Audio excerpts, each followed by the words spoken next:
Students, good morning. So we start the next topic of the same chapter, reproduction, vegetative propagation by the stem. Okay, तो हम लोग कल बता चुके थे कि वेजिटेटिव प्रोपोगेशन क्या होता है कि जिसमें कोई भी प्लांट जो होता है उसके वेजिटेटिव पार्ट जिससे स्टेम जो होती है उससे या तो स्टेम या फिर क्या होती है रूट या फिर क्या होती है जो लीव्स होती है उस लीव्स के थ्रू वो क्या करेगा, रिप्रोडक्शन करेगा।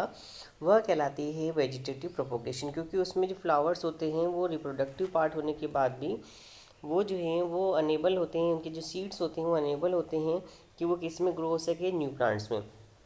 तो हम लोग यहाँ पर स्टडी करेंगे first vegetative propagation by the stem. Stem जो होती है आप लोगों ने सबने देखी होगी, तो उसमें स्टेम में भी हम लोग किसकी स्टडी करेंगे। स्टेम के अंदर हमारा आता है स्टोलन। सबसे पहले क्या होता है, स्टेम का जो पार्ट होता है उसमें हम लोग बोल सकते हैं जैसे स्टोलन जो होता है। ओके, स्टोलन हो गया आपका। उसके अलावा आपके पास जो स्टोलन, सिंगल स्टोलन, रनर हुए, सकर्स हुए। ओके, ये कुछ जो प्लांट्स होते हैं, एग्जाम्पल हम लोग पढ़ेंगे, राइजोम्स हुआ, कॉर्न हुआ, ये सारे जो होते हैं वह क्या करते हैं, रिप्रोडक्शन में इन्वॉल्व होते हैं। एक एग्जाम्पल लेते हैं हम लोग सबसे पहले ट्यूबर का। आपने ट्यूबर देखा होगा। ट्यूबर जो होता है उसमें हम लोग एग्जाम्पल ले सकते हैं, जैसे कि हमारे पास आता है पटेटो। ओके, पटेटो आप लोगों ने देखा होगा। Potato is the kind of stem. Potato अपने आप में स्टेम होती हैं। पटेटो के अंदर क्या होती है, छोटी छोटी आइज़ होती हैं। ये आइज़ कहलाती है आइज़ ऑफ पटेटो। क्या कहलाएगी, these are known as the eyes of potato. और जब क्या होता है, रेनी सीजन आता है या फेवरेबल कंडीशन आती है, तो इन आइज़ ऑफ पटेटो में से क्या निकलते हैं, स्मॉल बर्ड्स अराइज। ये स्मॉल बर्ड्स अराइज होते हैं। इनको हम काट कर, ओके, इनके छोटे छोटे पीसेस करके अगर हम लोग ग्राउंड में ट्रांसफ़र कर देते हैं तो हर बर्ड से नया प्लांट बनता है। ओके, तो ये हो गया हमारा बात हमारा ट्यूबर का। इसके बाद होता है बल्ब। बल्ब के लिए बहुत अच्छे एग्जांपल है हमारे पास, डेट इज़ द लिली। आपने लिली प्लांट देखा होगा। तो लिली प्लांट हो गया। इसके अलावा हमारे पास ओनियन हो गया। ये इसमें छोटा सा नोड इस तरह से होता है, this known is the bulb. तो इसमें क्या होती है, रूट्स वगैरह नहीं होती, पर हम जब इसे को जैसे ही लगाते हैं, कहीं में सॉइल में लगाते हैं, तो सॉइल में लगाने के बाद इसमें से क्या होती है, नई लीव्स का ओरिजिनेशन हो जाता है। तो ये क्या कहलाता है, बाय द बल्ब। बल्ब के थ्रू इसमें प्रोसेस होती है। उसके बाद भी हमारे पास आता है नेक्स्ट वन है हमारे पास कॉर्न। तो कॉर्न का एग्जांपल आप लोगों ने बहुत अच्छा देखा था, गैलिडस। तो ये कॉर्न मतलब भी क्या होते हैं, छोटे छोटे बल्ब लाइक स्ट्रक्चर ही होते हैं, पर वो सर्कुलर ही नहीं होते, वो इस तरह से स्ट्रक्चर होता है। ओके, ये एग्जाम्पल है हमारे पास किसका, it is example of corn. Corn का एग्जाम्पल हमारे पास क्या है, that is known as the gladiolus. Okay, तो ये जो गैलेडोलस होता है, इसके अंदर भी जैसे हम इसको पूरे को लगाते हैं तो रूट्स का अरेंजमेंट हो जाता है और क्या होता है, नया प्लांट ग्रो होना स्टार्ट हो जाता है। उसके बाद नेक्स्ट आता है हमारे पास vegetative propagation by the aerial stem. Aerial stem में हमारे पास, एरियल मतलब जो सरफेस के ऊपर है, तो सरफेस के ऊपर जो हैं वो भी क्या करती हैं, वो भी क्या करेगी कि ग्रो होगी। तो कैसे ग्रो होगी, वो उसके शक्कर का एग्जाम्पल हमारे पास, अगर एक एग्जाम्पल है शक्कर, तो शक्कर का हमारे पास एग्जाम्पल है मिंट प्लांट। आपने सबने गर्मी के दिनों में मिंट खाया होगा, पुदीना। ओके, तो जो शक्कर होता है मिंट प्लांट, उसको वो ज़मीन के ऊपर इस तरह से चलता है।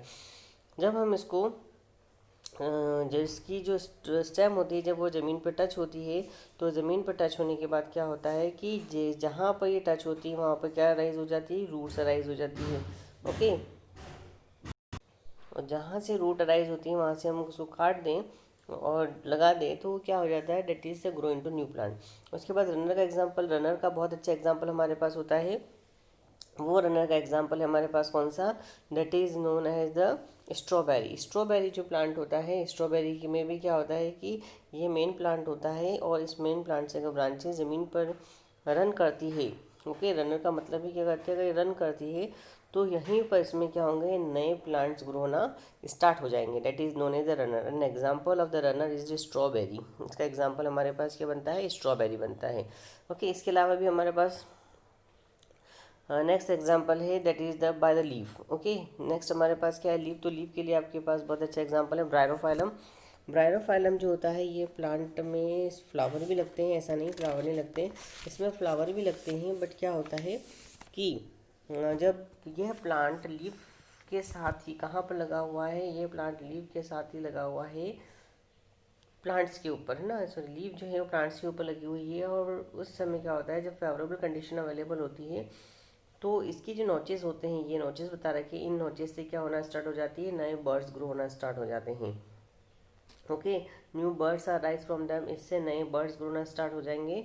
और यह जो बर्ड्स होते हैं, यह बर्ड्स जो हैं वो नए प्लांट्स में बन कन्वर्ट हो जाते हैं। तो ये जो फेवरेबल येलो कलर की हो जाती है, नीचे फॉल डाउन हो जाती है, तो every notches grow into the new plant, every notches से क्या बनेंगे, नए प्लांट्स बनेंगे। तो this process is known as the vegetative propagation by the leaves.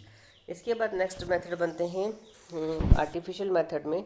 Artificial method में सबसे पहले हमारे पास कौन सा आएगा, दैट इज़ नोन एज जी, हमारे पास है सबसे पहले आएगा कटिंग। ओके, आर्टिफिशियल मेथड में सबसे पहले क्या हमारे पास है, कटिंग है। तो कटिंग में हम क्या करते हैं, आप लोगों ने रोज़ देखा होगा, ओके, चाइना रोज़ देखा होगा। इनकी जो ओल्ड स्टेम होती है, उस ओल्ड स्टेम को हम कट कर लेते हैं, और उस ओल्ड स्टेम के ऊपर जिसमें कैम्बियम जिसमें कैम्बियम जो टिश्यू होता है वो वेल ग्रो हो जाए, और इसमें थोड़े थोड़े बर्ड्स हों, उसको हम लोग क्या करते हैं, इस कटिंग वाले स्टेम को favourable condition, specially rainy season जब होता है, और तो हम इसमें रेनी सीजन के टाइम इसको सॉइल में डाल देते हैं। इसमें हम लोग क्या प्रोवाइड करवाते हैं, we are providing the some amount of the hormone, इसमें हार्मोन प्रोवाइड करवाते हैं, इसमें हार्मोन रहेंगे, ओके, मॉइस्चर रहेगा, और इसमें मेन्यूर प्रोवाइड करवाएंगे। तो after some time it become grow into the new plant, the example of rose, China rose etcetera. Next one layering. Layering का हमारे पास बेस्ट एग्जांपल है, that is known as the, layering के लिए हमारे पास एक बहुत अच्छा एग्जांपल है, that is known as the champa plant. अगर आपने चंपा देखा, सॉरी चमेली या मोगरा देखा होगा, तो मोगरे की हम बात करते हैं, तो जो मोगरा प्लांट होता है उसकी जो स्टेम होती है वो काफ़ी फ्लेक्सिबल होती है, ओके, इसकी ब्रांचेस भी काफ़ी फ्लेक्सिबल होती है। तो इसकी ब्रांच को हम क्या कर देते हैं, मोड़ लेते हैं, और मोड़ के कहाँ लगा देते हैं, सॉइल के अंदर। मोड़ लिया, मोड़ने के बाद इसको कहाँ डंपिंग कर देंगे, सॉइल के अंदर।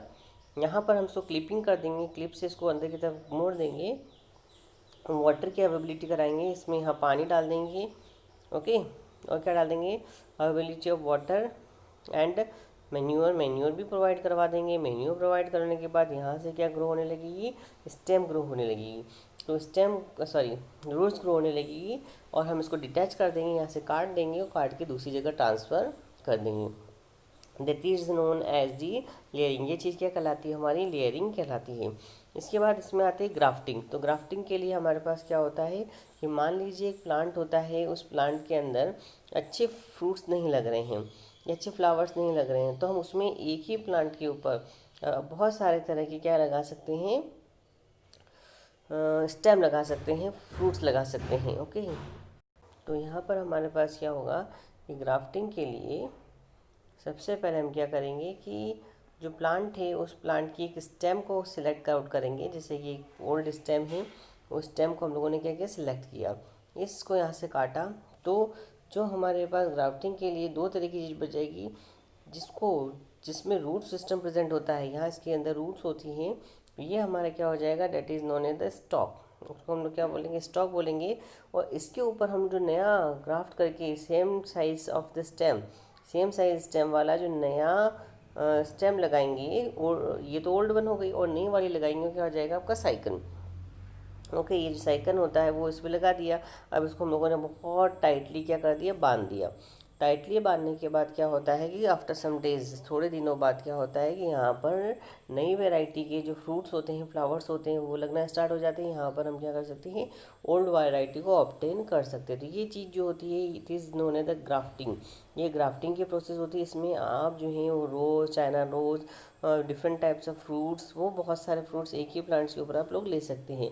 This technique is also known as the grafting. वो टेक्निक क्या कहलाएगी हमारे पास, ग्राफ्ट। टिश्यू कल्चर क्या होता है कि कोई भी प्लांट होता है, उस प्लांट की बॉडी से छोटा सा टिश्यू क्या कर देते हैं, छोटा सा पीस जो होता है, उस पीस को हम लोग निकाल देते हैं। वो पीस क्या कहलाता है, that is not tissue, okay. इस टिश्यू को निकाल दिया, कोई स्टेम है या बर्ड है, उसमें से हम लोगों ने एक स्टेम में या बर्ड में से एक छोटे से टिश्यू को निकाल दिया, उसको एक सोल्यूशन में डाल दिया। उस सोल्यूशन को बोलते हैं एगार सोल्यूशन और कल्चर मीडियम। एगार्ड सोल्यूशन में डाला तो एगार्ड सोल्यूशन पे ये मल्टीप्लाई होना स्टार्ट हो जाएगा। स्टार्ट मल्टीप्लाई, इसने क्या करना स्टार्ट कर दिया, मल्टीप्लिकेशन की प्रोसेस स्टार्ट कर दी। मल्टीप्लिकेशन की प्रोसेस होने के बाद एक ग्रुप ऑफ सेल बन जाता है। उस ग्रुप ऑफ सेल को हम लोग क्या बोलते हैं, कैलस। क्या कहलाएगा, कैलस। इस कैलस को, जैसे ही कैलस बन गया तो इस कैलस को वापस हम लोगों ने क्या किया, अलग सोल्यूशन में, उसको भी अगार मीडियम में बोलते हैं, उसमें डाल दिया, न्यू सोल्यूशन में डाल दिया है। तो न्यू सोल्यूशन में डालने के बाद it become grow into the new plants, नए प्लांट्स में कन्वर्ट हो जाएगा। That is known as the tissue culture. ये मेथड टिश्यू कल्चर या माइक्रो प्रोपोगेशन कहलाता है।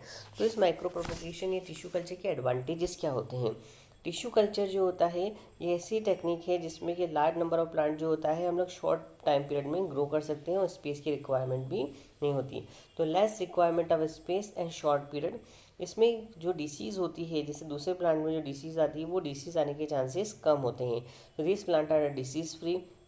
प्रोपोगेशन जब टिश्यू कल्चर का करते हैं तो इसमें क्या होता है कि कोई भी सीज़न की ज़रूरत नहीं पड़ती। ऐसा नहीं है कि भैया रेनी सीज़न में लगाना है कि हम लोगों को समर सीज़न में लगाना है।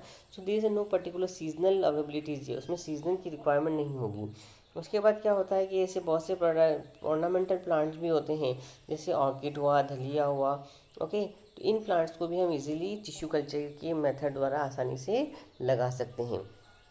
तो ये जो टेक्निक होती है, ये सारी टेक्निक्स हमारी कौन सी होती है, that is known as the tissue culture. अब हमको नेक्स्ट टॉपिक स्टडी करना है, और नेक्स्ट टॉपिक कौन सा बनेगा, that is known as the reproduction in the flowering plant. ये बहुत इंपॉर्टेंट है बोर्ड के हिसाब से, तो हम इसको नेक्स्ट पार्ट में स्टडी करेंगे। तो आई होप यू अंडरस्टैंड, आपको पसंद आया होगा। आप इसको लाइक कीजिए, सब्सक्राइब कीजिए।